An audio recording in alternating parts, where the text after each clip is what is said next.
অ্যালোভেরার এই গাছটা রিপোর্টিং করতে হবে। গাছটা অনেক বড় হয়ে গেছে। এই কাজটা আমার কাছে সবচেয়ে বেশি বিরক্ত লাগে, বারবার টব চেঞ্জ করা। কিন্তু কিছু করার নেই, যেহেতু অনেক বেশি বড় হয়ে গেছে আর তাছাড়া পাশে ২ টা বেবি অ্যালোভেরা বের হয়েছে। আমি চাচ্ছিলাম টবটা না ভেঙে বের করতে, সেজন্য একটু কষ্ট হয়ে যাচ্ছে। কারণ ছোট যে অ্যালোভেরার গাছগুলো আছে ওগুলো আমি এটাতে লাগিয়ে দিব। দেখেন শেকড়গুলো একেবারে নিচ পর্যন্ত চলে গেছে। একটা যদি অ্যালোভেরা গাছ কিনে নিয়ে আসেন তাহলে আপনাদেরকে আর গাছ কিনতে হবে না। এত বেশি চারা দেয়, ওই চারাগুলো থেকে আপনাদের বাসায় অ্যালোভেরার বাগান হয়ে যাবে। টবের মাঝখানে যে ছিদ্রগুলো আছে সেখানে আমি খোলা দিয়ে নিয়েছি। তার উপরে দিয়ে দিচ্ছি মোটা বালি। টবটা অবশ্যই ছিদ্র করে নিতে হবে। কারণ অ্যালোভেরার গাছ কিন্তু পানি সহ্য করতে পারে না। পানি যেন আপনার টবে জমা না থাকে সেদিকটা খেয়াল রাখতে হবে।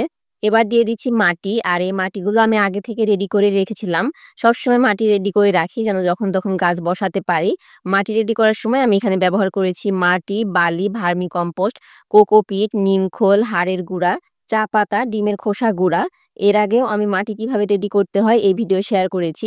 আপনারা যদি দেখে না থাকেন আমাকে কমেন্ট করতে পারেন, আমি পরবর্তীতে আবার শেয়ার করার চেষ্টা করব। মাটি সম্পূর্ণ দেওয়া হয়ে গেলে একেবারে টব ভর্তি করে পানি দিয়ে দিব। অ্যালোভেরা গাছের কিন্তু খুব বেশি যত্নের প্রয়োজন হয় না। একে আপনি যত আদর করবেন তত বাদর হয়ে যাবে। মাটি একেবারেই শুকিয়ে যাওয়ার পরেই পানি দিবেন। অ্যালোভেরা গাছ পানি সহ্য করতে পারে না। আর এমন জায়গায় রাখবেন যেন অনেক বেশি রোদ না পায়, কয়েক ঘন্টা রোদ হলেই এনাফ। এর চেয়ে বেশি যত্নের আর কোনো প্রয়োজন হয় না।